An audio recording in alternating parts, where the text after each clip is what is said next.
Today on Tips from the Top Floor, I'll talk with film director Jeremiah Chechik. The wide-angle book is now available in Chinese, and I bought over half a terabyte of microSD cards for only $10. This episode is supported by Nations Photo Lab. Refresh your wall decor with Nations Photo Lab. Choose from classic photo prints, museum-quality canvas prints, breathtakingly vibrant metal prints, rustic wood print wraps, and so much more. Ordering online is easy, so you can turn your Instagrams into instant memories that will last a lifetime. Make every moment matter and try Nations Photo Lab today.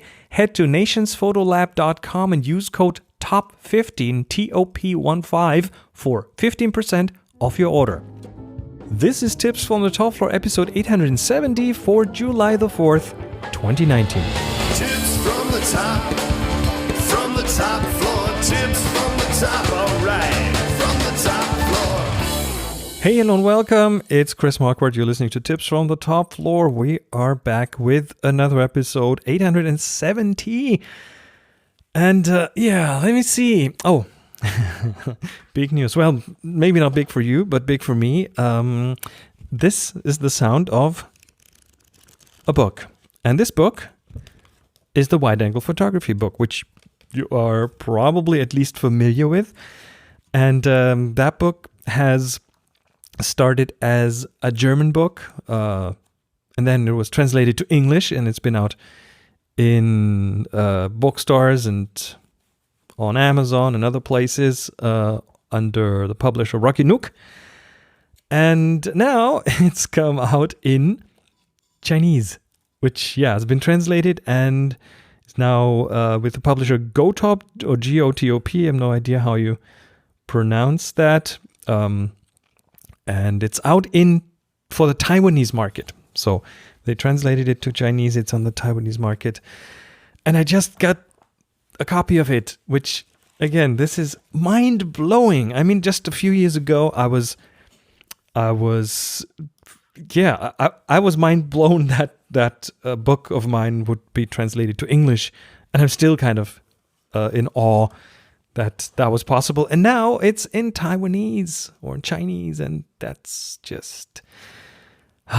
This makes me very, very proud. And not that I could check if it's well translated. At least with English, I can do that. So I hope they did a good job with the translation. I have no doubt that they did. But if Chinese is your first language, then have a look. It's out there in Taiwan. And that's awesome. So let's see. Oh, yeah. On the last episode, was it the last? Second last? I think the last one. I talked about the Raspberry Pi based HomeKit compatible camera that I built and that I'm using to take a daily snapshot. That's coming along nicely. Snapshots every day. But I also did a Patreon supporter exclusive. So if you're on Patreon, you might have already heard it. Just in case you want to nerd out, because I recorded a detailed account on what I did and how to do this, to make a camera like this. So, check that out. It's on Patreon, exclusive for supporters. Oh, and then, speaking of Raspberry Pi, here is Travis. Hi, Chris. It's Travis from Melbourne, Australia. Thanks for the great show. I just wanted to really make a comment. You were talking about on your show last week about using a Raspberry Pi with a camera for surveillance reasons. I just want to say my friends and myself, we actually used a Raspberry Pi with a camera module, and we turned it into a photo booth. Just with a Canon selfie printer, we could print the images, and we could also broadcast it over Wi-Fi, and people could download the photos onto their phone. It worked really well. It was a lot of fun, and we learnt a lot. Anyway, thanks for the show, and keep doing what you do. Bye. Yeah, isn't it awesome what you can do with these little computers? I mean, just imagine this Raspberry Pi. It's a little board with everything you need for a computer on it, and it's like $35. So this is great. And if you have the the nerd potential, then there's almost no limits to what you can do. Things are awesome. Okay. Before we talk about the memory card fraud thing that I came across. That'll be in the second half of the show. Let me introduce you to someone who who you will hear a bit more often in the future, at least over on the sister podcast to this one, The Future of Photography, the one that I do with Adrian Stock every week, where we explore where things are going with photography. Now, as you might remember, we called for new voices on the show. We did a little casting process, and quite a few people have answered our call and sent in recordings, and a big, huge thank you for that. That's awesome not just to get the validation that there are actually people out there listening, which is cool in itself. No, but just to see how much interest people have in discussing these kind of things. And as a result of that process, which is over now, we haven't just found one person, we have found two. And the first voice is Jeremiah Chechik. He's one of the two new voices on The Future of Photography. And of course, the second voice will also soon come on the show. A bit more patience, but there are reasons why that's taken a bit longer. About Jeremiah, he comes from photography. That's what he started as a photographer. He got into fashion photography early on. He also has a career as a Hollywood film director. So with his interest in photography and his job that he's doing, he's very close to the latest technical developments. So that's a good addition to the show. And he also has quite a few... he's seen quite a few things in his time, and you will probably even know a few of the things that he's directed. And he's also doing a lot of television now. And I probably didn't even get all of that right, so I better let Jeremiah talk himself. Jeremiah, welcome to Tips from the Top Floor. Well, thank you. Good to be here. So you are one new voice on The Future of Photography, and so just to recap for the listeners, we've done this casting process. We've gone through quite a few people who have written and said, yeah, I think this would be something I'd love to do, and you were one of them.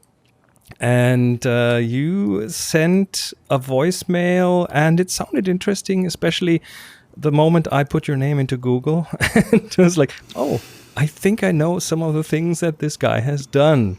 So why don't you introduce yourself? Tell us just a little bit about where you're coming from.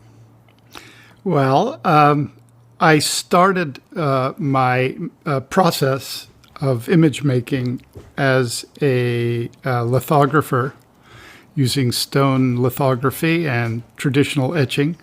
That led me to taking photographs to be used either as reference for painting or to apply to those stones and experiment that way. And over the course of several years, got involved in holography, early days with lasers. And eventually my love of photography overtook my kind of scientific bent, at least temporarily. And I began in earnest to kind of really study the kind of all aspects of printing. And through that, I did get a job at the University of Toronto, where I had moved from Montreal in the Jurassic period when dinosaurs ruled the earth. And I found myself working in the darkroom printing archival plates for the university and their rare books, and eventually the main printer quit, and I was able to take over the darkroom and got very spoiled, but really developed a big love of printing. And my photography eventually led me to advertising.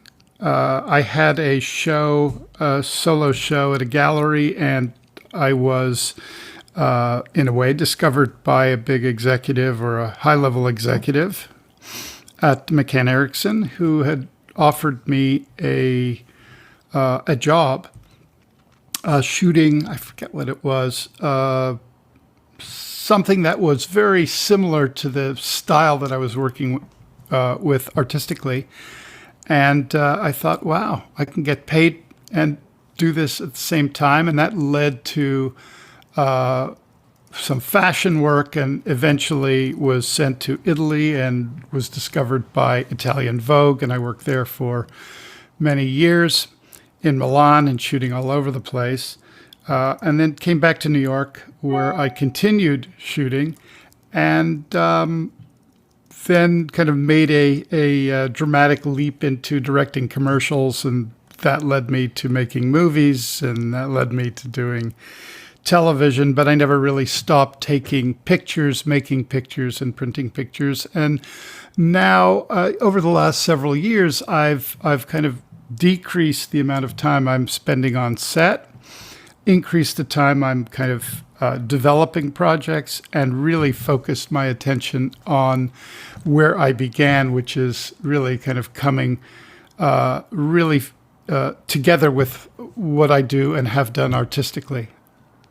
So your origin is in photography. So do you see your director's career more as an intermediate phase there, or I mean, you're still doing it, right? Yes. When you're directing, there certainly are a lot of factors. I, because of where I came from, have a penchant to tell stories that are visually exciting. Though I never want those visuals to overwhelm the emotional or characterization of the people within the story that I'm telling. So there is a balance there. On the other hand, I'm always inspired by extraordinary, great DPs, camera men and women and I've had the opportunity of work with some of the legends over the course of my life, and have learned a great deal about lighting composition and how they approach it. So the dynamic of that relationship, the DP and the director, is something that is a very exciting piece of the overall puzzle, and often you get to make images that are greater than the sum of the parts with that. Do you see that collaboration? You learn something from a good director of photography. Is there often a back and forth or a tug of war between the two of you because you are a photographer, they are a photographer, or is it more that the sum is greater than the individual parts? I have had experiences, they're very rare, where a director of photography wanted to take what I would consider an easy way out, possibly a simpler choice of lenses just to save time, which is always a big issue when you're on a film set. Time management is extraordinarily important. And I'll disagree with that and put my foot down and say, no, we cannot use this kind of lens because it has a different emotional quality to it. We need to stick with another kind of lens. And that may create problems for adjusting the lighting, and then a discussion will ensue. But it's rare that happens. Normally, I'm working with cameramen I know well. I enjoy working with them and they with me because I'm pushing them to go beyond what they like, and they're pushing me. And so it's very, very exciting. Where I do find it absolutely fascinating is there are many ways to light a scene. There are many different roads to take to creating what one's intentions are in that scene. Also remembering that, in film, we move around. So the lighting has to adjust and reflect the dynamic of character and actor motion. And what comes first, as a rule of thumb for me, is I will block the scenes with actors and then we will light. However, there are cases where I will set an iconic image or an iconic frame or something that is very specific. Like if I'm shooting in Death Valley or Monument Valley, I want to capture a kind of a John Ford classic composition. Sure. Because we as an audience have a knee-jerk response to that. It's part of our cultural dynamics. So I want to capture that. And in that case, I will wait for the right light. I'll compose it the way I want to, and then have the characters move in the frame the way I establish that, or stay still in the frame. So that's a part of what I do. Yeah. So the audience of Tips from the Top Floor is of course also tech minded. So can you just give us a bit of a background on what's the cameras and the tech that you work with? I know that's probably not really that interesting, but No, fascinating. I'm a complete tech head. In other words, if there's a new camera, okay. I'm on it. I was the first person to order, those little square cameras that you can adjust the focus. Litro, Yeah. I got one hot off the press, hated it, but yeah, I played with one for like a minute, and then I was okay with it. I bought it, I used it, I hated it. I still have it somewhere. The lipstick, yeah. Are those cameras on set mainly RED cameras these days? Are we talking about ARRIs? If we're talking about filmmaking, Alexa is the standard. Reds are very good, and they really change the whole field of on-set choices in terms of mechanics. Red has been getting better. Red is effectively a computer that allows lenses and recording data to be attached. It's designed by engineers, and I hope that in the future of photography we tackle that subject of design. Is it better to be designed by an engineer, or is it better to be designed by a creative-minded? I recently had a discussion with a pilot about Boeing and Airbus, and there's pretty much the same thing happening there. So yeah, this is definitely a topic for the future of photography. But just to continue, that aspect of the technical, in terms of the red kind of began this great sojourn for all camera manufacturers, Panasonic, Canon, and obviously ARRI, Red. Sony has tried and succeeded in many ways of making also some really beautiful cameras. They all have different kind of feels and require different kind of relationships with them. We tend to use Alexas because they are very operator and assisted operators friendly. In other words, they feel like a camera. It's very similar to the reason that I love shooting with my Leica. I use my basic rig is a Leica monochrome. That's the camera I know and love. I have ordered a Q2 and look forward to playing with that. But I tried the Sony, which is a beautiful output, but I felt that camera was more designed by engineers. It was always menu driven rather than tactile driven, which for me doesn't work as well as something that I can use intuitively. So that's a very similar dynamic to the ARRI and the Sony on set, or the Red on set. So when's the last time that you shot a movie production on film? How long ago was that? Wow, that's a I mean, very we look at some of the big Hollywood productions these days, and some of them at least are still being shot on film for various reasons. But how did your workflow change, and when did it change? Of course, being an early adopter of just about everything photographic, I was around for the shift from film to digital. And I also was very embracing of that shift. I, again, got my first, what was that early digital still camera? Mavica. Sony Mavica. The Sony Mavica. Was it the one with the floppy disk? Yes, had one of those. Okay, yeah. Still have that.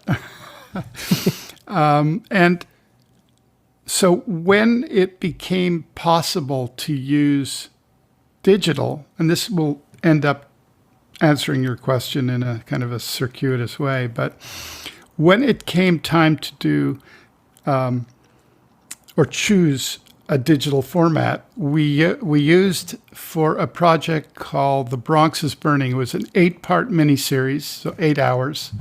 It was shot like a movie, so it was a long shoot, maybe 100 days.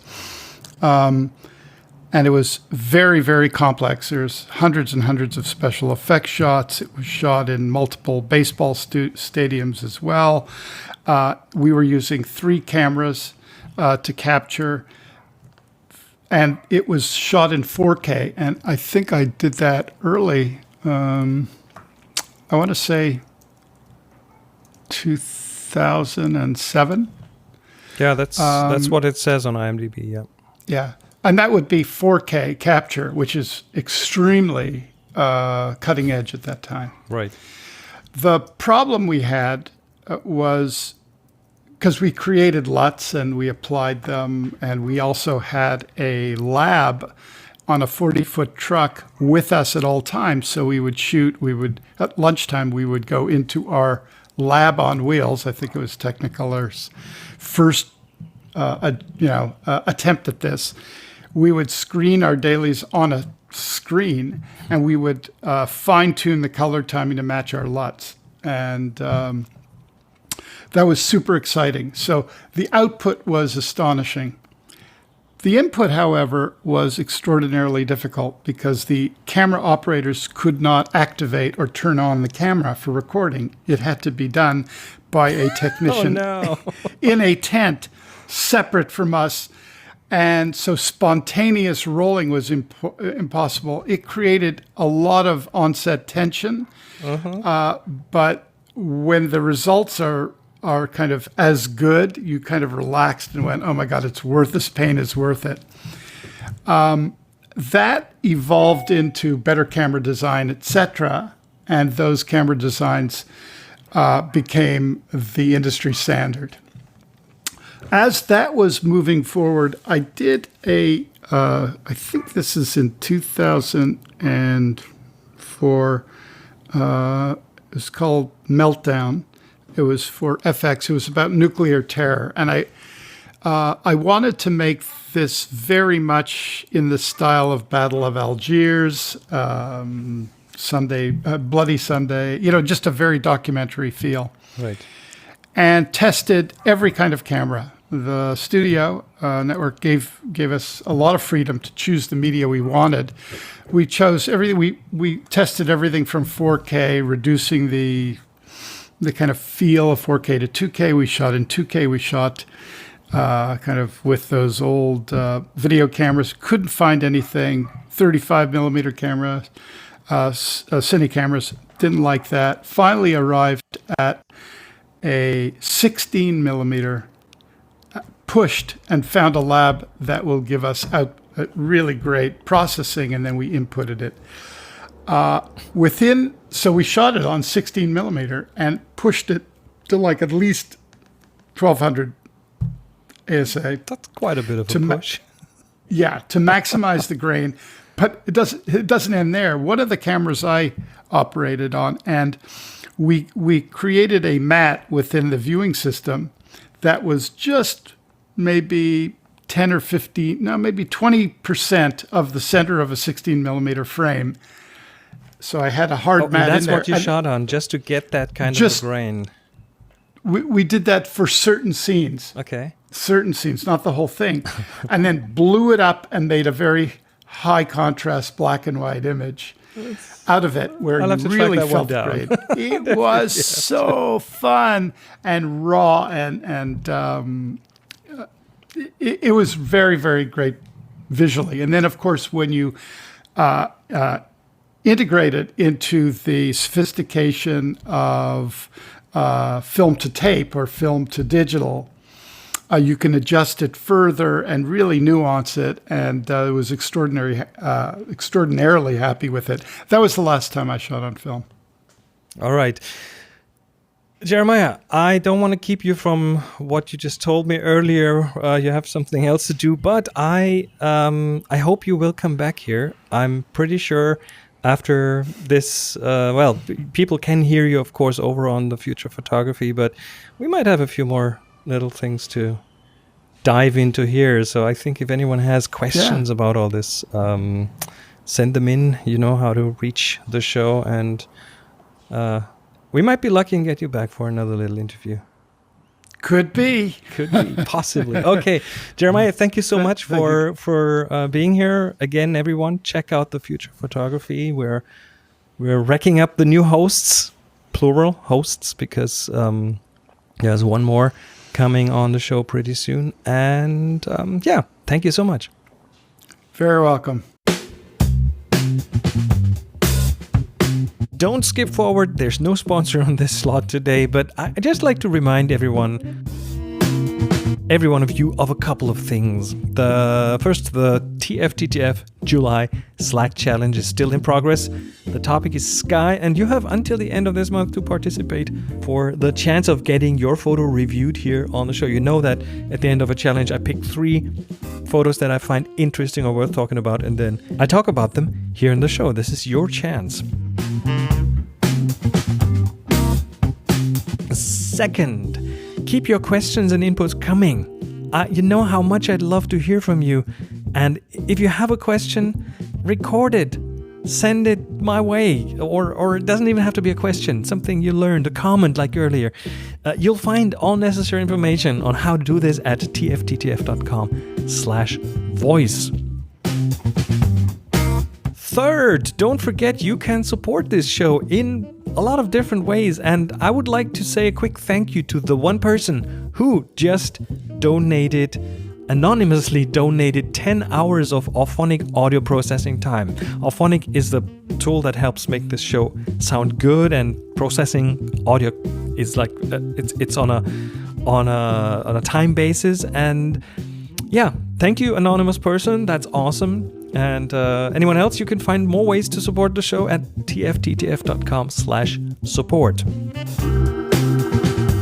And last but not least, we're going to return to Kyrgyzstan next year in June 2020 because it's such an awesome place. And together with the other tours, Lake Baikal, Ethiopia, Bhutan, and Cappadocia 2020, the Kyrgyzstan photo tour is open for reservations over on discoverthetopfloor.com. Thank you. Back to the show. Okay, let's talk about something that happened to me. Well, something that I made happen to me. Let's talk about memory card fraud, because that is still a thing. And recently, like 6 weeks ago, a friend of mine enthusiastically told me how he ordered a super cheap 512 megabyte micro SD card for his camera. Like a micro SD and then an adapter, and then it goes in the camera, and that's usually just fine. But he said it was so cheap that he couldn't even believe it. Now, he ordered this from China, or from one of the many more or less anonymous electronics online shops there. And of course, I was really skeptical, right? I've fallen prey to that at least a couple of times during my digital photography time. And then I thought, hey, for the sake of the greater good, let me just order 1 or 2 of those cards just to see. Just to see. I mean, I have to update, right? I haven't bought cheap off-brand whatever memory cards for ages, so yeah, I just wanted to see. So I ordered 2 cards, and it doesn't matter which website it was, but one was a 512 megabytes card, and the other 256 gigabyte card. Gigabyte card. I'm just looking at the post and I wrote megabytes. That is embarrassing. I'm changing this as we speak. Okay, so here we are. There's the 512, the 256, and the total cost for both of those cards together was $10 shipped, including shipping. Yeah. So let's go through that experience, right? So the order, of course, I mean, if you have ever ordered from one of those online stores, yeah, if it's small enough, they will usually let you have it without shipping cost. And if you want it, and normally the delivery times are in the weeks. These ones took like 4 weeks. And if you throw a bit more money in the pot, then you'll get faster shipping. But hey, this was not important, so I was like, yeah, okay, let me get those 2 cards, $10. Yeah, I can probably won't hurt too much if this turns out to be too good to be true. Which, hint, hint, it was. So yeah, let me first have a quick look at fake cards, like cards that claim to be bigger than they actually are, and how that comes to be. And I know there's specialists out there who know exactly what's happening. My information isn't the latest, but I'm simplifying. But I think in general, this is what happens. A manufacturer, like a proper manufacturer, makes those cards, but they don't make like 8 gigabyte, 16, 32, 64, 128 gigabyte cards with different chips on them. At least to a certain extent, it's much, much cheaper to make the same cards with the same medium to big size chip in them. And then at the end of the process, you test them for speed and for bad blocks and stuff. And you do some magic remapping in the firmware of the card. And then that's the final size. So you could have a big 128 gigabyte chip on there, but in the production, there are always errors when you make chips. I mean, almost always. It's hard to make those without any errors. So if enough bad blocks are on that 128 gigabyte chip, they might just declare it a 32 gigabyte chip because it can error-free access, read and write 32 gigabytes of those 128. So again, if you buy a card, there's a good chance that there's a bigger chip inside. It's just not using all of it. And then this firmware information pretty much makes sure that your camera or your card will never get anywhere close to those broken memory blocks, right? And that is, again, that's perfectly normal. And now what happens to cards that fail that, or yeah, they're too bad? They will probably be either scrapped by the factory or they will be sold very, very cheap. And I guess this is what happened here, because what the fraudsters will do now is they will take those cards and they will reverse the metadata, the firmware data on the card, so that the card reports something else that's on that is actually available on the card. So if you manipulate that information, it'll just take a couple of seconds to turn that, I don't know, 16 gigabyte card into a 256 gigabyte cards, including all the bad blocks and everything. So I've tried it so you don't have to. And I got this little, by the way, there's a link to a blog entry, so there are photos online. I got these nice little packages, micro SD card in a little box with a micro SD to SD adapter. And then there's even a little USB card reader for micro SD, so tiny little card reader. So it looks like a good value, right? And yes, those were $10 together, and one was a Huawei Pro Plus 256 UHS Class 3, which is supposed to do like 30 megabytes per second write speed, and then the other the same but with 512 gigabytes in size. Yeah, and then they arrived a few days ago, and they look nice. They look like the real deal. They have the Huawei logo on it, and looks, at least to my eyes, it looks okay. But then, of course, what I do with every single card that I get, no matter where from, I will test it. And I'm religious about this. A card gets tested to see if it fits the claims, right? If it's fast enough, if it has the space it's supposed to have, if it doesn't have any bad blocks. And the tool I use, and this is on the Mac, by the way, is called F3. And there's a Windows tool as well. It's all linked in that blog entry, but F3 is a command line tool, but it's not too hard to do. All you do is you format the card, and then the formatting, no problem. Hey, 512 gigabytes formatting in the disk utility, no problem whatsoever. And then on the command line, you use one of two tools. The first one is F3 write. So F3 write /volumes/ then the name of the card. That's all you need to do. And then the tool will write a bunch of 1 gigabyte files to the card until it's full. So with 500 gigabytes, it writes 500 individual files, which took quite a few hours. And then in the end, it says, success, all files written okay, average writing speed 20.81 megabytes per second. So that tool, at least in my case, it helps to assess the speed of the cards. And I have a decent card reader to do that test. It's a Transcend card reader. Again, that one is linked from the article. And then there's a second tool, and the first one is F3 write, and then the second one is F3 read, which again, same thing. You start that, and it reads all those individual 1 gigabyte files from the memory card. And it knows what's supposed to be in those files. So it compares that with what it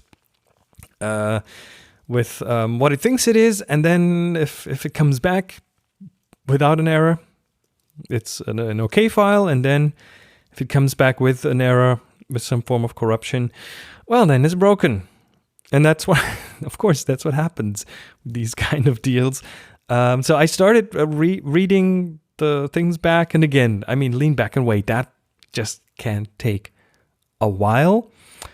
And then I let it run overnight. And then in the morning I came back and lo and behold, after 14 point something gigabytes, the card stopped working. It reported corruption reliably for the entirety of the card. So 14 gigabytes are okay. So yeah, I honestly, I didn't expect it to be quite that bad, but I guess you get what you pay for. Oh, and the 20 megabytes per second write speed that it reported on, I tried just to check. I tried the free card reader, the little USB thing that came with it. That one was like half as fast. So yeah, we'll do in a pinch. But anyway, that is pretty much the outcome of this. So I did know it was going to be this way, right? It's just impossible to get a card at that size for that price. But yeah, well, at least it got me a good story here for the podcast. But yeah, what's to learn from this? Well, first of all, buying something that is as easy to fake as a memory card is from a non-reputable source is probably a bad idea. And the least I will do is to make sure that I can return the card if it turns out to be a dud. In this case, there's probably no way to return it. Second, I religiously test all the cards the moment they cross my doorstep, even the ones I bought in the store. I mean, worst case is it turns out to be a fake card and you return it. But at least you'll know how fast they are in reading and writing. So that's a bonus. And you have the peace of mind that card is not the problem. And the third one is I will stick with brands. I will stick with the brand I know and that hasn't let me down in the past. Now, of course, we know ownership can change. We saw that with Lexar that got bought by a Chinese company. But at least, and that's just the brand. That's not the manufacturing. That's the brand of it. So someone is now making the Lexar cards that are not the same cards that were made before under the name of Lexar. But yeah, and then this might be a bit voodoo, but at least it hasn't really failed me so far. And I will not give you a specific brand recommendation, but I will typically stick with a big name brand that has been around for a long time. And yeah, that hasn't failed me yet. And of course, the general rule is if it's too good to be true, it probably is. So again, was it worth it for me? Sure. Personally, yes. From the perspective of someone who makes podcasts on photography, this makes for great content. And it will probably help a few of you out there to avoid the same fate. I also have learned something here, and it's that it's still as bad as it used to be 10 years ago. Financially, okay, I lost $10, okay.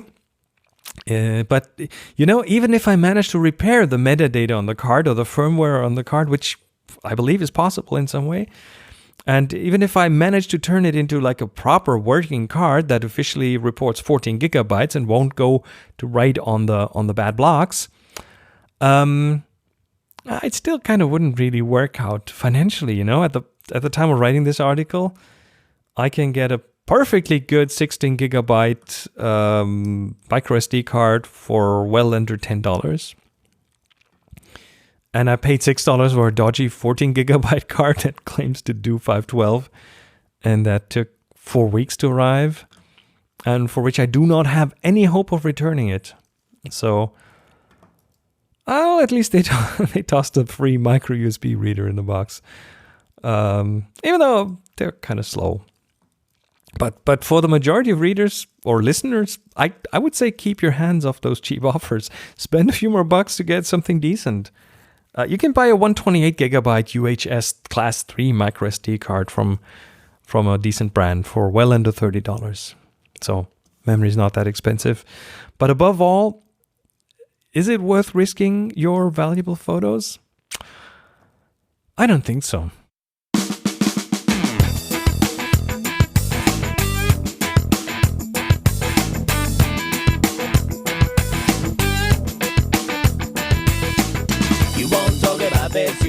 Alright, that was it for this episode of Tips from the Top Floor. Again, don't forget to participate in the July Slack Challenge. Keep your questions and input coming. And maybe I'll see you on one of the 2020 photo tours. And of course, as usual, those of you who actively support this show deserve to be part of it. So here we are with a list of the wonderful people over on Patreon. Jeremy Kerwin, Jeffrey Block, Alex Crozo, Bernhard Goldbach, Daniel Hertrich, Doug Gabbard, Ken Davidson, Marco Binder, Matt Armstead, Peter Morrow, Scott Wurzel, Tom Stewart, Eran Pinasov, Stu Silverman, Alan Bruce Horn, Andrew B., Anthony, Bartek Boski, Chadley Clark, Chandra, Christopher Greenhill, Dave Smith, David Recht, Francesco Scaglioni, Greg Anastasi, Holger Krupp, James Trimble, Jim Caldwell, John Donahue, Josh Hopko, Jasmine AMR, Ken Birian, Kyle Nishioka, Marvin Aaron, Michael Grunert, Peter M. Spreidling, Rob Duba, Robert Goshko, Ryan Gilio, Sina Fahad, Steven Sandler, Thomas Nilsson, Trevor Palmer, and Woody. And I thank you all so much. You are the best people on earth. And if any of the other listeners want to hear your name here on the show, hey, think about maybe joining this wonderful group of awesome people. And you can do that at tfttf.com/Patreon. Thank you so much. Music for the show by Jeff Smith, sound partner Hans-Peter Kargorud, publishing and Slack challenges by Release Pixie Matt, Ravsitar Armstead, Slack invitations by Chief Invitation Officer CIO Rusty Russ. And of course, the link to get on the Slack is in the show notes. My name is Chris Marquardt. You can find me at the usual places. Go out and take amazing photos. Share them with the world. Be nice to each other. And happy shooting.